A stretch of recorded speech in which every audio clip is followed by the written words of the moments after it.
For those who don't know Mr. Roesler, Dr. Roesler, he was Vice Chancellor of Germany, he was Minister of Economy, Health, a lot of things. You do have this vision, you've been traveling a lot, you're very involved also internationally, for example in Vietnam. And so thank you for taking the time to be here. From your experience, you were also Minister of Economics and Tech.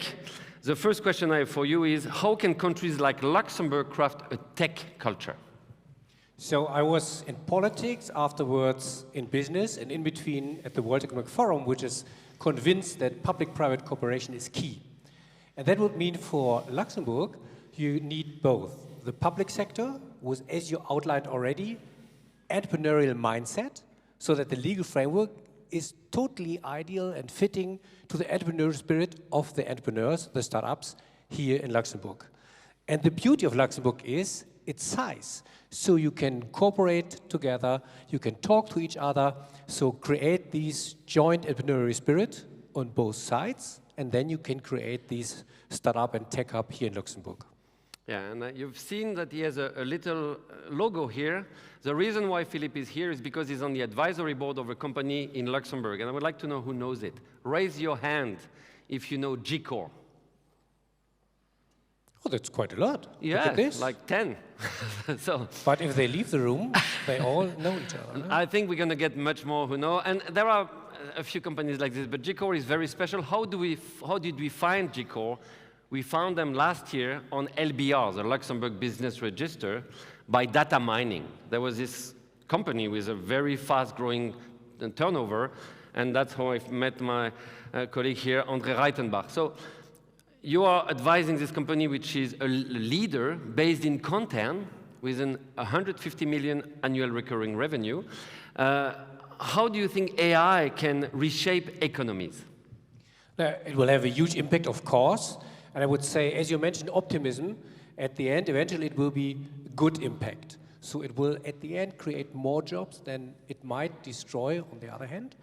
And I think if we can combine in Europe, not only the AI as digital business, as such, but also the classical industry, the classical economy, in order to merge both of them, then we do have an advantage in comparison even to the US. They have only the digital business, but sort of poor industry and poor other economy, and we can bring it close together.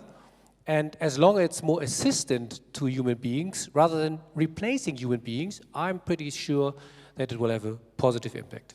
Yeah, and you come from a very big country, very industrial. Luxembourg is very service-oriented. And don't you think this is why people resist that they are, when you're only doing Excel sheet comparison all day long, you really fear AI will do it better. The fact is, it will do it better. Yeah, but it will certainly further automatize routine jobs. Mm-hmm. However, that gives you the space to even think more creative, to focus on what human beings is still in advantage and better than the machine. Mm-hmm. And I think this will free your capacity, literally, so that you can work more on the creative part mm-hmm. and the entrepreneurial part to create something new, rather than working on boring Excel sheet and creating PDFs, as you mentioned at the beginning. Mm-hmm. So last point maybe about technology.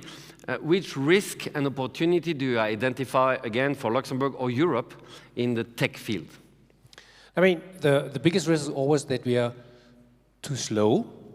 In today's time, and even for a small country like Luxembourg, it's important that not the big fish is eating the small fish, but the fast fish is eating the slow one.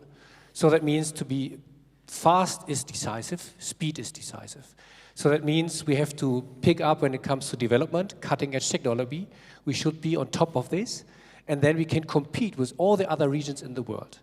And that means also not to follow any trend which is around, like see what happens to NVIDIA and other recently, and yesterday on the stock exchange. So really, again, bring together classical economy with AI, have concrete business models, and then be fast in turning into reality.